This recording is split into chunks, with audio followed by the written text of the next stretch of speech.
Hello and welcome to India Narrative Conversation Series. Now let's understand, we have companies like Trident Group, the Ludhiana-based Trident Group, which is into textiles, into chemicals. We have the New Delhi-based Sara Group. Again, they're doing extremely well. But at the same time, because of this fixation about Chinese products, Chinese goods, we have actually damaged our Indian manufacturing sector. Today we have with us Dr. Ashwini Mahajan, National Co-Convener of Swadeshi Jagran Manch. Thank you so much, sir, for giving us time. The Indian manufacturing industry suffered tremendously because of cheap Chinese products. But at the same time, today, there is this narrative which says that Indian manufacturers cannot be a substitute, immediate substitute to Chinese products. How do you react to that?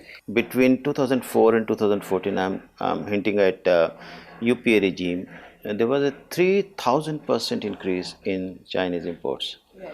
So as a result, the kind of attack our manufacturing faced in that period was enormous, and we could not withstand the Chinese competition, not for the reason that our industry was inefficient, not for the reason that we were not capable of producing good products. The reason was that China had been deliberately dumping their products in Indian markets. In fact, directly, no manufacturer in China can sell their products to other countries. First, those manufacturers have to sell them to the public sector undertakings, PSUs, and PSU will in turn will sell it off. And in the process, they will give 20%, 25% subsidy. They were also doing a lot of wrong practices like under invoicing, or even they used to smuggle goods. So in that process, they were, on the one hand, they were trying to save import duties, also dumping goods by way of subsidization, and the worst sufferers in this whole process was our API industry, our chemical industry, even our cycle industry, and textiles, steel, other metals, your electronics, electricals, and whatnot.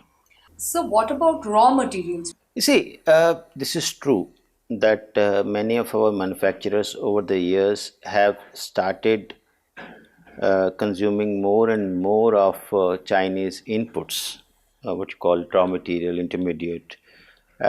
We see even in the shoe industry, in many of the industries, overnight we cannot manufacture them all, and government has also not stopped them. The only thing is that we have to now start thinking about manufacturing them here in our country. If you see what has changed in the last 2-3 months, it's not that government has suddenly stopped them. Government has started 100% checking of the products coming from China. China has been using other countries, say Malaysia, Vietnam, Singapore, to sort of reroute their products and send them to India. And finally, we are indirectly, importing from China. Yes, this has been a problem, and we understand that we don't have a FTA with China. Right. The only treaty through which China is exporting goods to us is mainly WTO. There is one other understanding also, but mainly under WTO agreement.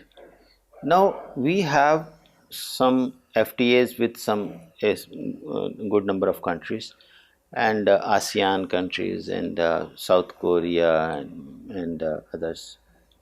So what China does, on the one hand, they route their products manufactured in China through these countries, and secondly, what they have done is that they have established their factories in those countries. Yes, yes. And both ways the products are coming into India. The government has come out with a nice, good policy of rule of origin.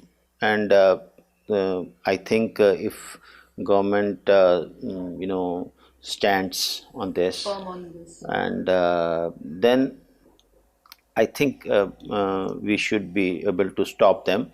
But again, I would say government's firmness is very much required, and in this case, bureaucracy's role is important. The rule of origin was there in case of e-commerce, but was not being implemented.